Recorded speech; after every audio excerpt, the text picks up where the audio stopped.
Ayan, nag pull over muna tayo para set up natin tong GoPro. Mag video tayo mga lodi, mga lods. Palabas ako ngayon dito sa highway.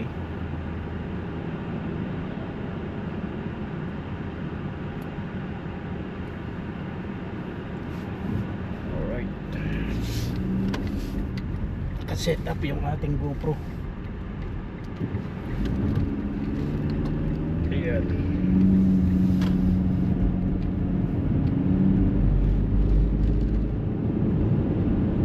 So hahayaan ko siya na na naka-video hanggang sa tirahan.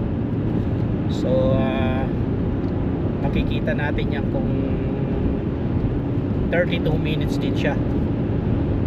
Kung 32 minutes. Kasi 32 minutes driving ako eh. Gumuhit yung ano ko dito mga lods, oh. May sobrang higpit ata nung ano. Hindi relax yung ano nung pagsuot ko ng hard hat. Kaya parang may guhit sa akin dito. Yan. Madungis.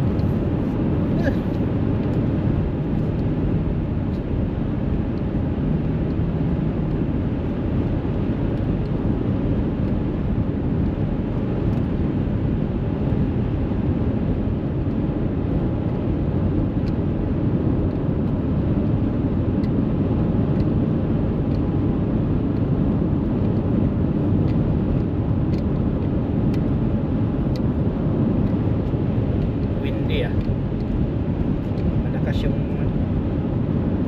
wind guts. Minus 8 siya pero malamig sa labas dahil pag mahangin mga loads. Pag mahangin talaga ano, malamig. Ayan, first day ng shutdown. Preventive maintenance. Kaya maaga kami pumapasok.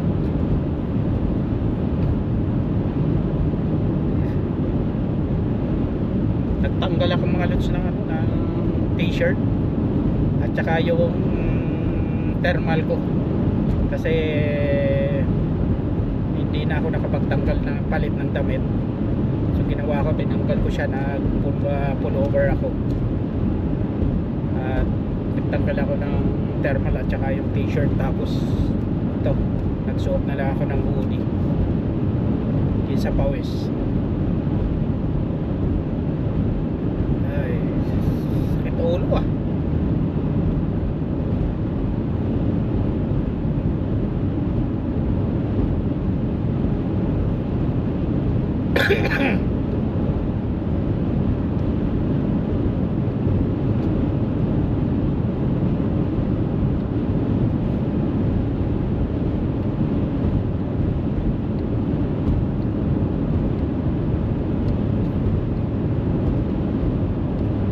Buhay Canada.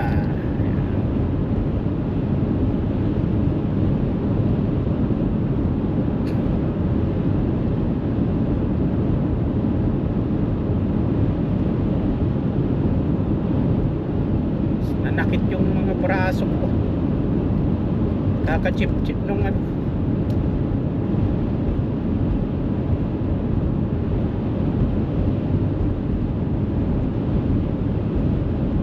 Grabe.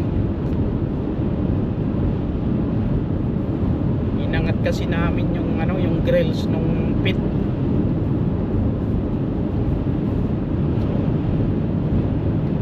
Ilang piraso yun? 6 na piraso. So inangat namin, linagyan ng chain, tapos linip ng ano, ito.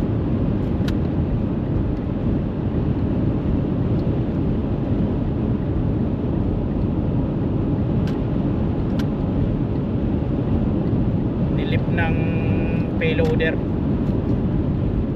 May naka-abandon na sasakyan doon.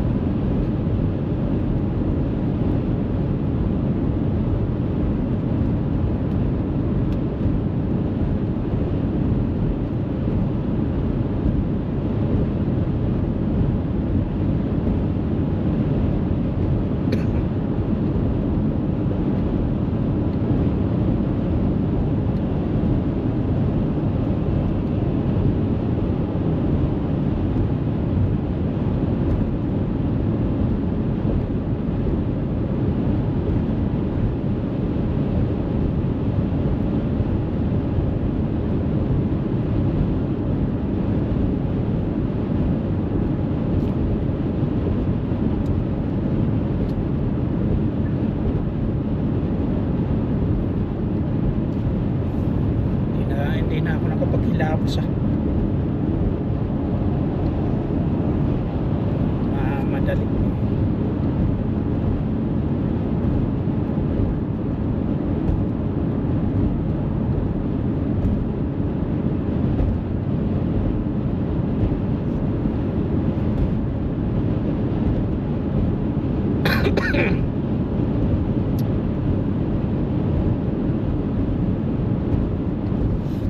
Naninibago ko dito sa trabaho na to ah.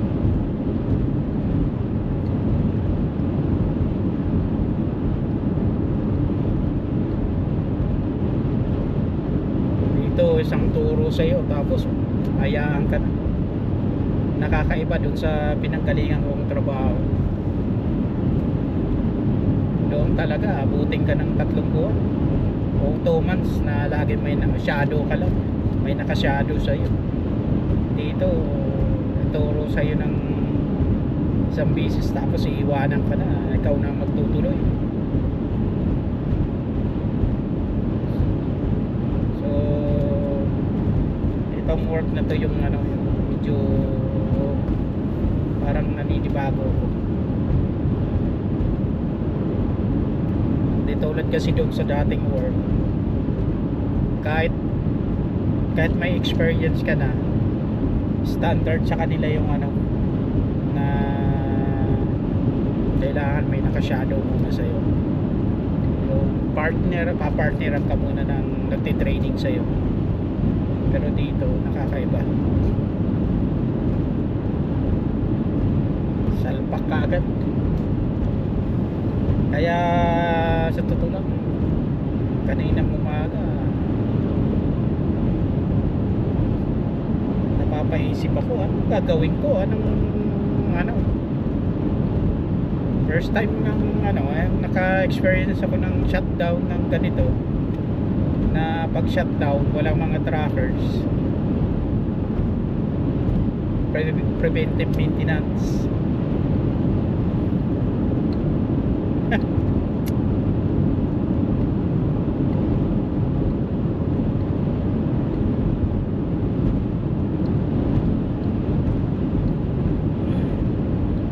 Ayan, may iba tayo mga lodi, mga lods. Dito sa Canada,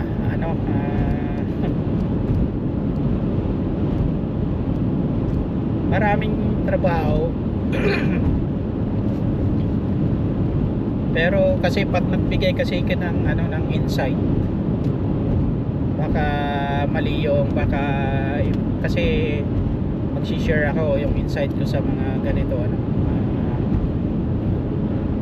base sa na-experience ko o sa mga na-encounter or ayan. Dito sa Canada mga lods, talagang maraming trabaho. Oo, maraming trabaho. Kung gusto nyo ng malaking sahod, ito tulad ng sa trabaho ko, masasabi kong malaki sahod kasi nasa range ako ng mahigit, nasa range ako ng 31, mga ganun pataas starting. Tapos after 6 months, every 6 months dito sa company namin, yun ang kagandahan dito, every 6 months ang increase. Pero pag malaking sahod talaga mga lods, sigurado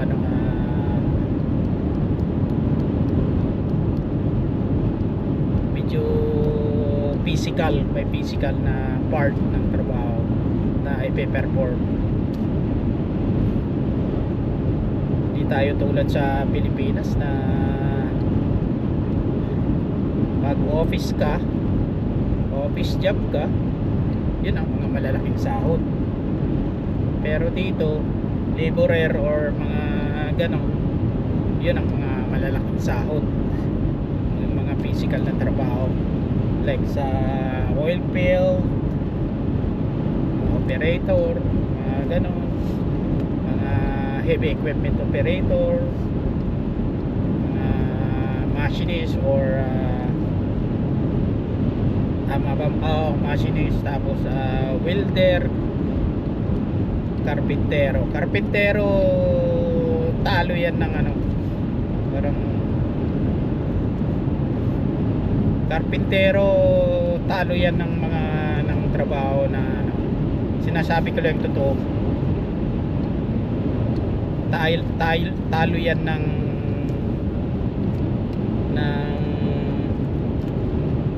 tulad ng trabaho ko, kasi yung karpintero dito sa Canada mga nagre-range yan ng mga 25 max na yun, maliban na lang kung contractor ka, kung may pulis,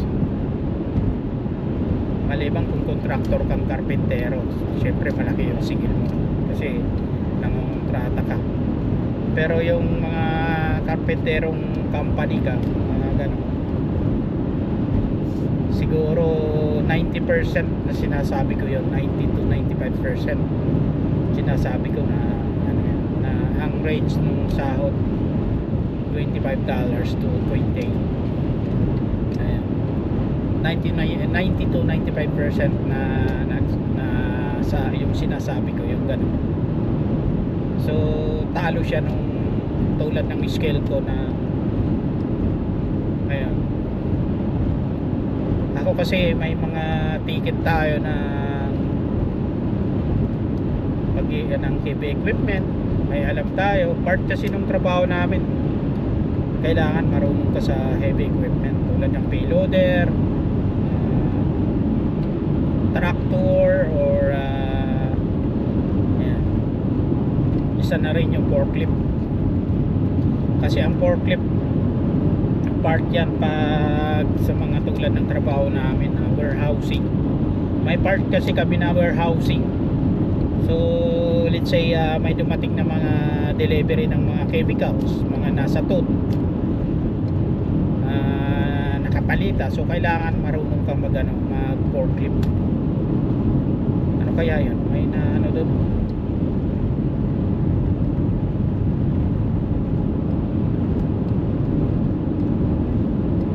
Tay, may na may pulis ata, ang aksidente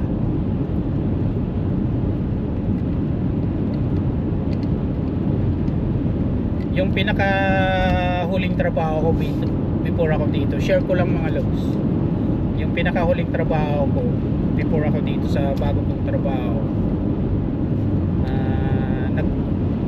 Nagdadrive kasi ko ng locomotive ng train, about private railroad yun for 51 miles yung biyahe outside from lugar namin, tapos ilang taon yung dadaanan, mga grain elevator yun. So ayan, medyo malaki yung sahod ko doon. Share ko lang mga lods, $40 ang per hour ko doon. So hinire nila ako doon, kinuha nila ako. Ayan.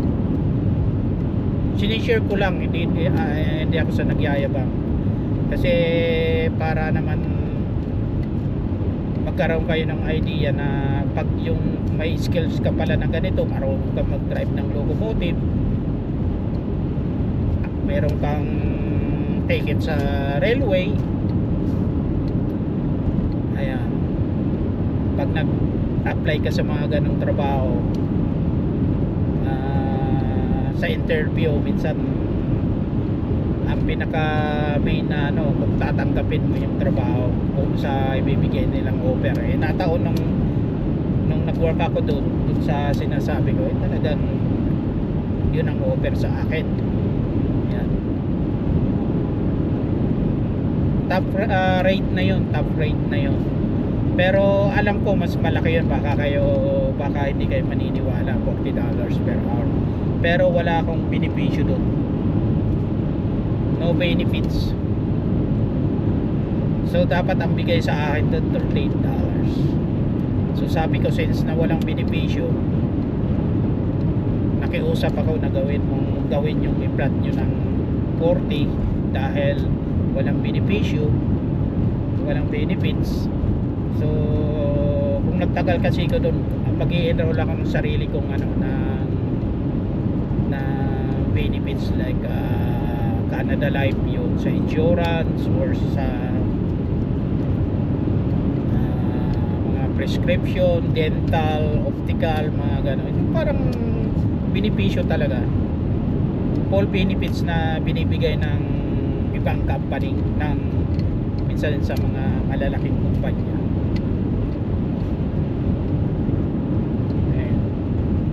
So gusto ko lang i-share yung mga ganito yan, dito sa Canada. So dito naman medyo bumaba tayo ng sahod, pero hindi na ako lugi no, kasi kumpleto ng benepisyo, tapos may 6% RRSP pa nabibigay sa iyo yung company, tapos may pension pa, company pension. So I would say na mas, kahit dun sa pinaka previous ko, I would say na na pinaka pa rin, pinaka okay ito. Yun nga lang, driving tayo medyo malayo, at tapos separate ako sa pamilya ko, naiwan sila dun sa lugar namin. Ayan, meron niyang accident to. Grabe oh. Paniktad. Ay God. Paniktad yung yung kotse. Grabe, baliktad mga lods. Nadali ng simi. Sana okay yung yung driver. Baliktad talaga mga lods.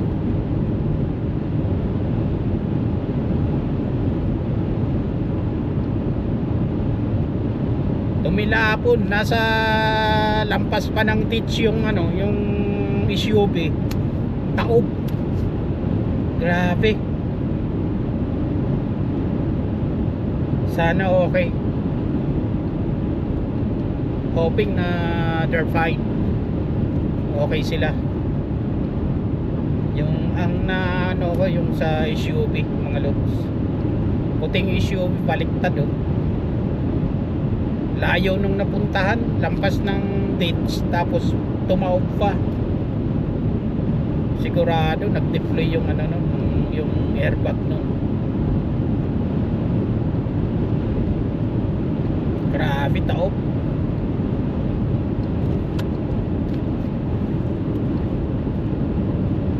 Kaya pala may mga ambulansya, tapos EMS.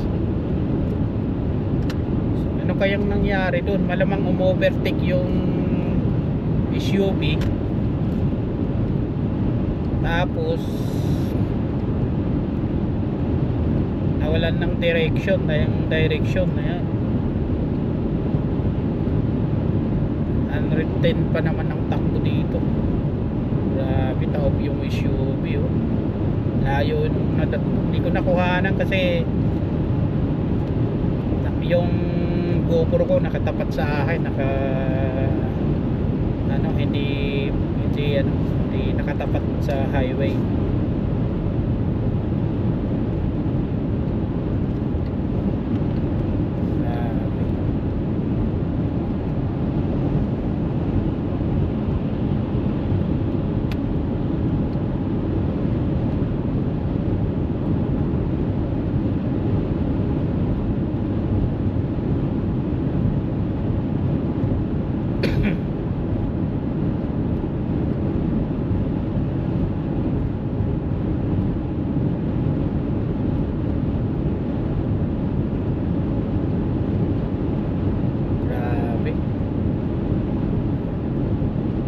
Sana yung driver okay siya.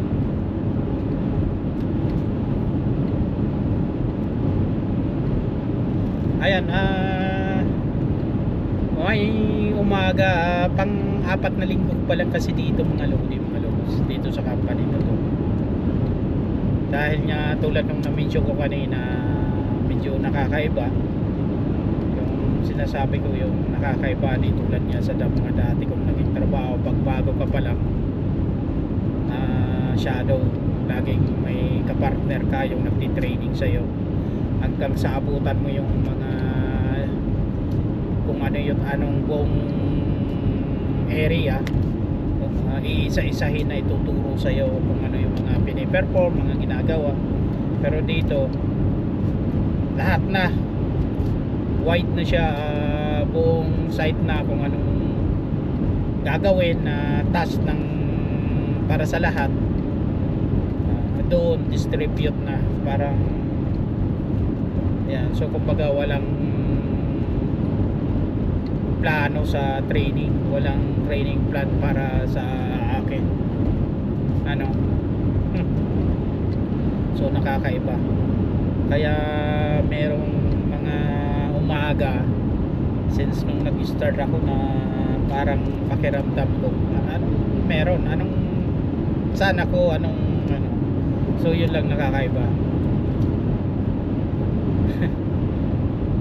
So sana ma-adapt ko yun, maging okay na.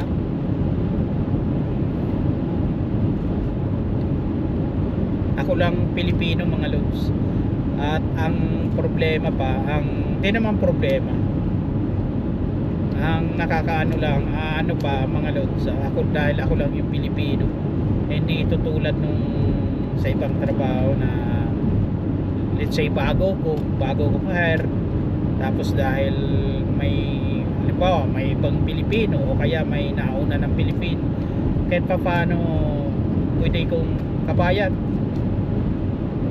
pwede kong magtanong ulit na dahil kabayan mo naman, parehas kayo. Ayan, so ito ang pagkakaiba dito. Parang tulad nung sa dati kong trabaho, sa almost 7 years ako na ako rin ang pinakaunang Pilipino doon hanggang sa dumami kami. Ako yung pinaka nauna na nag-work siguro, tapos parang sample na Pinoy na nakita nila na okay siguro yung Pilipino, nag-hire sila pasunod-sunod, pa isa-isa hanggang sa dumami kami, siguro maabot ng 15 Pilipino. Pero hindi totally hindi totally mga loads na nagpang-abot lahat yung sinasabi kong 15 Pilipino. Kasi may mga Pilipino kapwa na hire tapos hindi na inabutan yung Pilipino na natanggal o kaya nag-resign. So ganun. Yan. Kaka-video kakakwento ko mga lods, malapit na pala ako sa tirahan ko. Yan.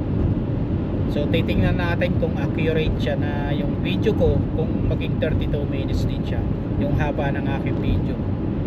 Kasi 32 minutes drive talaga mula sa site papunta pa uwi, or mula dito sa tirahan ko papunta sa trabaho.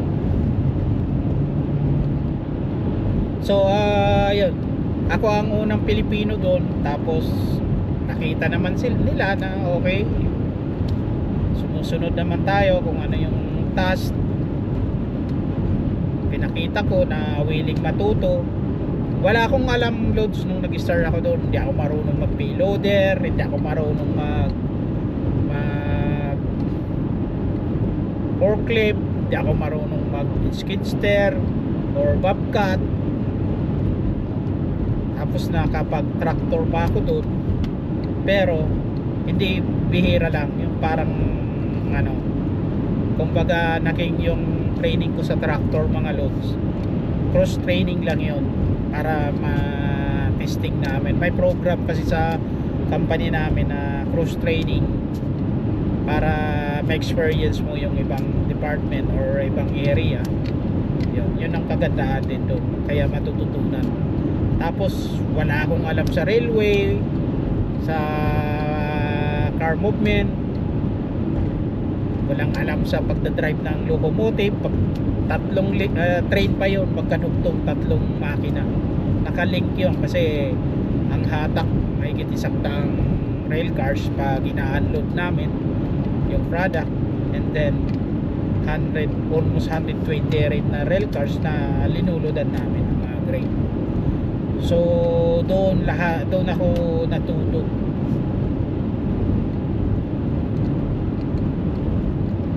So yan yung mga aking mga natutunan doon.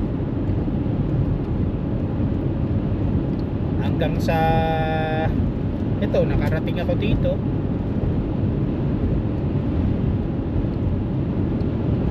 Titingnan natin mga loads kung accurate yung 32 minutes drive. Kailangan mag 32 minutes din tong haba nitong video ko.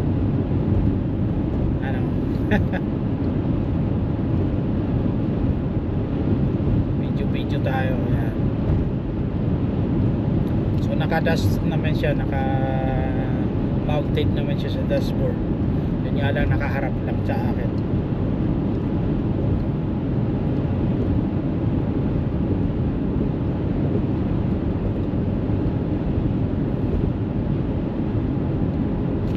So tulad ngayon dito, kagandahan dito, may bago na naman akong natutunan, yung pagpipreventive maintenance.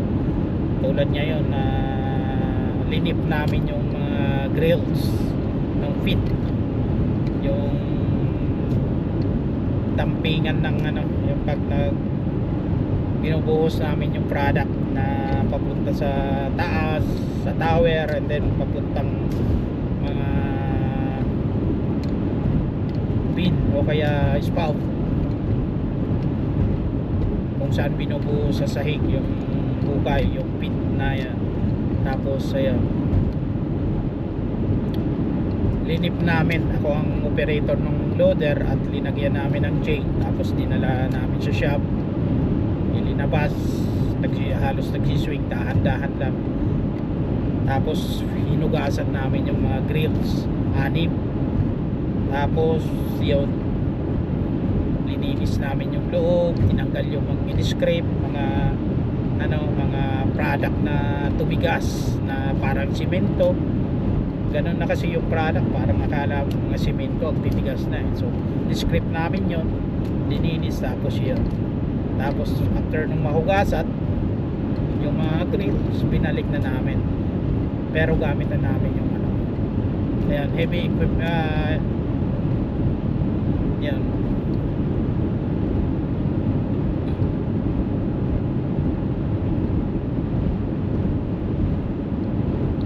So yun ang kagandahan mga lods, na meron na naman akong bagong natutunan about sa pag-preventive maintenance, pag-open ng mga conveyor na babaklasin namin. Tapos ayun, pag binaklas namin,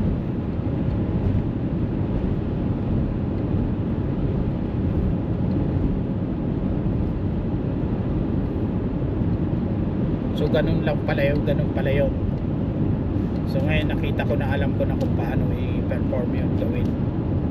So kailangan mo lang ng proper tools, tapos yung gamit, yun na yun, yung mga tools.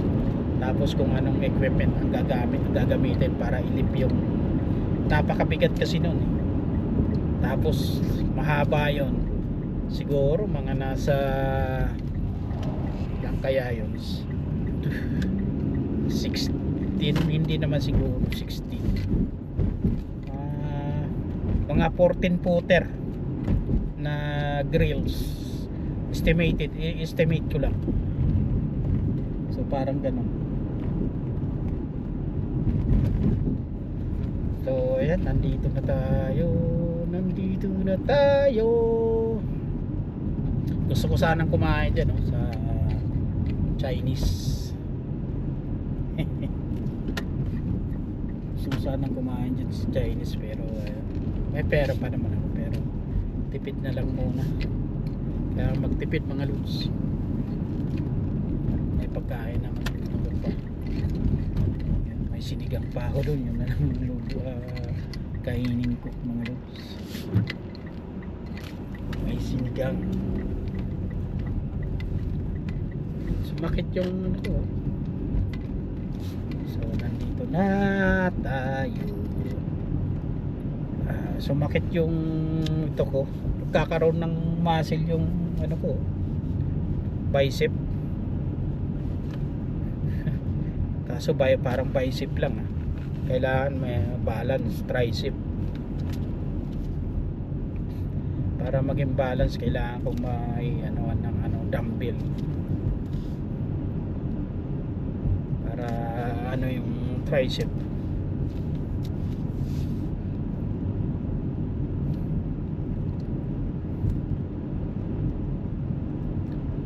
Bicep, tricep.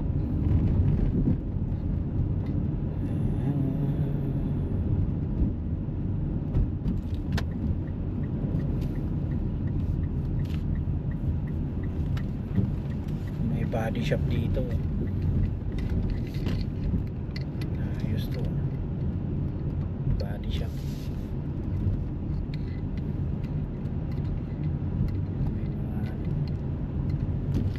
Ito yung Affinity. Mag-open account kaya ako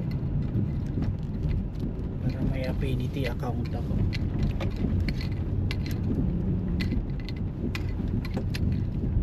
Tubig pala, wala na akong tubig. May bahay dito for sale. Magkano kaya yan? Maliit lang. Kanto. Tapos kanito lang. Pwede kong tingnan sa website sa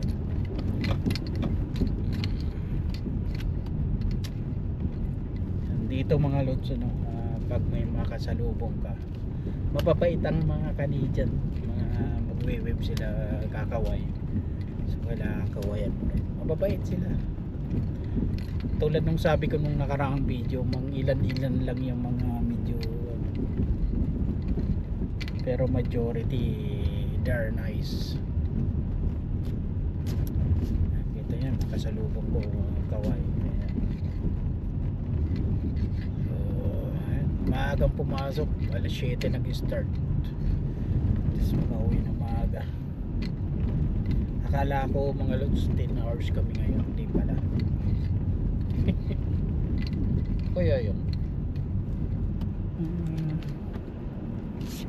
kaya yun may for sale binibenta siguro. Sino'y nagpapahanap pahanap ng sakyan for sale ba yun? Hindi yata, parang license lang yung parang one day o night renable lang yung sakyan. Mag-ikot-ikot kaya muna pala ako dito para makita ko kung may may for sale na sasakyan para pag itimbre ko kay minsan may mga naka park na na for sale na sasakyan.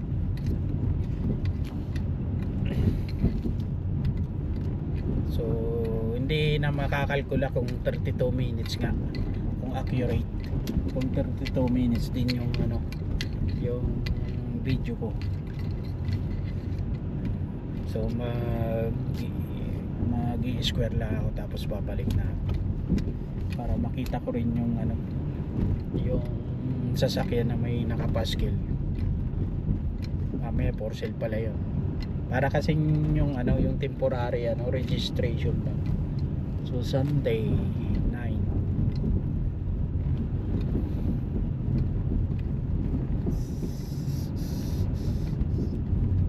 So walang for sale. So hindi na ako lalayo. Dito na lang tayo. Ikot na lang ako para makapagpahinga na.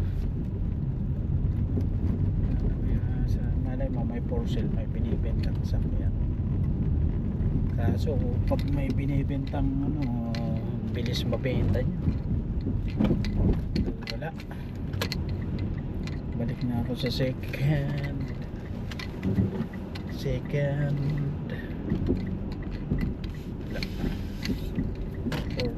yun.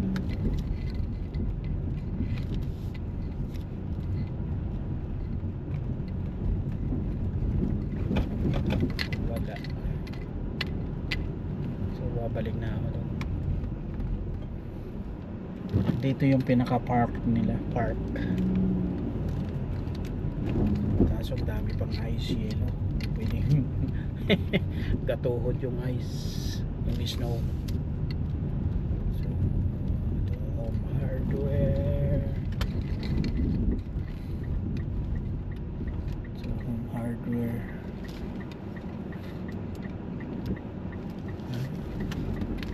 ito yung pinaka-town nila, oh.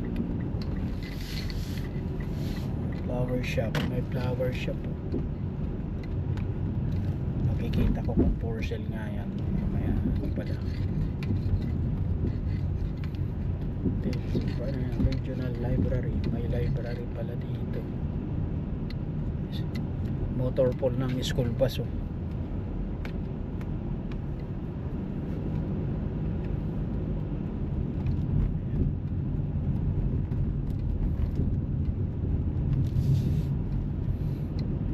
So kung 32 minutes drive, dapat 32 minutes din yung video ko, plus umikot pa ako mga 5 minutes. So dapat mga 35.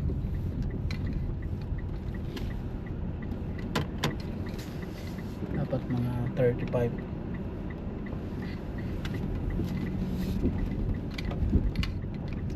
Dapat mga 35.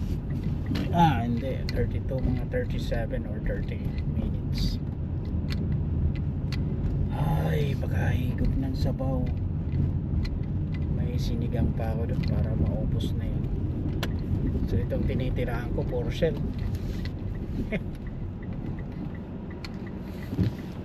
May hospital dito, yung kapitbahay ko lang yung hospital, mga lulos.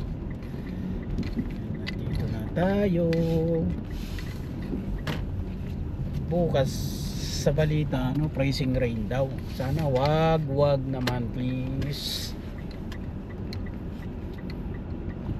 Huwag ka na mag-pricing rain.